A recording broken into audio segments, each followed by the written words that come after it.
अब देखो इसमें क्या है, क्वेश्चन क्या है कि एनआरआई एनआरई अकाउंट है, एनआरआई अकाउंट है, क्या टैक्स ट्रीटमेंट होगा। टैक्स ट्रीटमेंट मतलब उसका इंटरेस्ट में, जो इंटरेस्ट कमाओगे आप एनआरई अकाउंट और एनआरओ अकाउंट में, उसमें इंटरेस्ट लगेगा कि नहीं लगेगा।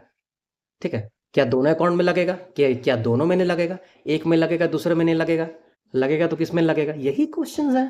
ठीक है, इसका बहुत सिंपल सा है।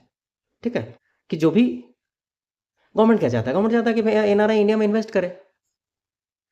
ठीक है, और उसको टैक्स नहीं लगेगा तो वो अनलिमिटेड अमाउंट जो भी फॉरेन से कमा रहा है वो इंडिया में चाहेगा कि पैसों को रखे।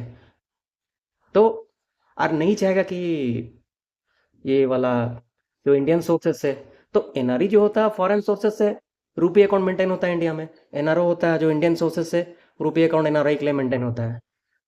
तो एक में लगता है और एक में नहीं लगता है। तो जो भी इंडियन सोर्सेस वाला जो है उसमें गवर्नमेंट टैक्स लगाएगी। ठीक है, और जो फॉरेन सोर्सेस वाला है एनआरई अकाउंट, उसमें नहीं लगाएगी। तो बोथ अकाउंट, ये गलत ऑप्शन है। इंटरेस्ट टैक्स फ्री, ये भी गलत ऑप्शन है, क्योंकि एक में तो लगता है। एनआरओ टैक्स फ्री है, बोले मिसमैच वाला देगा ऑप्शन, ये भी गलत है। तो लगेगा कि इसमें एनआरई टैक्स फ्री होता है। इंटरेस्ट जो एनआरआई जो होता है वो टैक्स फ्री होता है, और while interest on NRO account is subject to income tax sources. ठीक है, देखो अब क्या है, एनआरआई है, उसको क्या फीचर चाहिए कि इंटरेस्ट, जो भी आईएनआर एक्सचेंज रेट रिस्क, उसको मैंने इंडिया में फंड्स रखेगा एनआरआई, लेकिन उसको इंटरेस्ट रेट रिस्क से बचना है।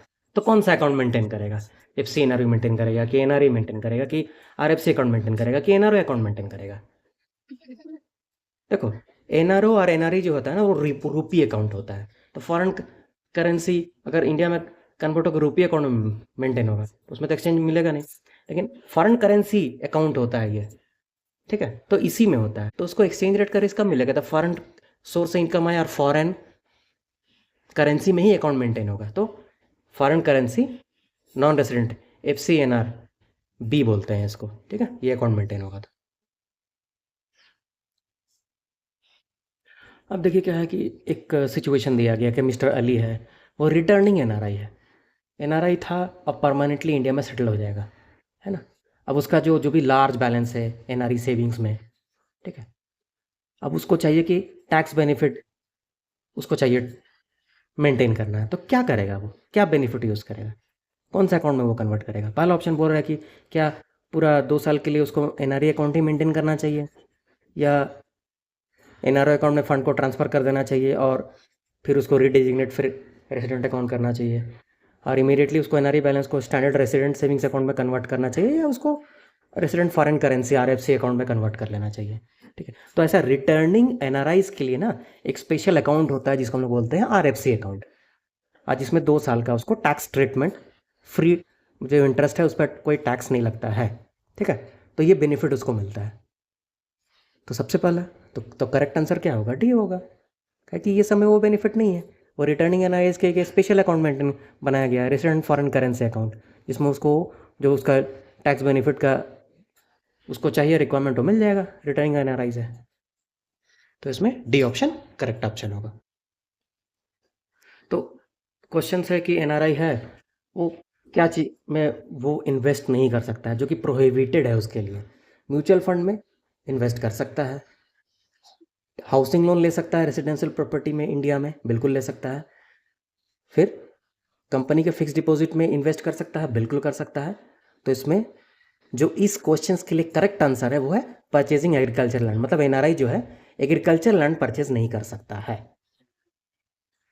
ठीक है, ठीक है। अब देखिए इसमें क्वेश्चन क्या है, बोल रहा है कि एनआरओ से एनआरई में क्या फंड ट्रांसफर कर सकते हैं। ठीक है, ये है क्वेश्चन।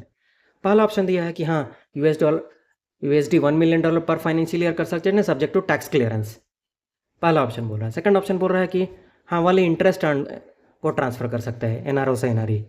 ठीक है, फिर थर्ड ऑप्शन बोल रहा है कि fund can be transferred freely without any limit और डॉक्यूमेंटेशन, और फोर्थ ऑप्शन बोल रहा है कि स्ट्रिक्टली प्रोहिबिटेड, नहीं नहीं कर सकते हैं।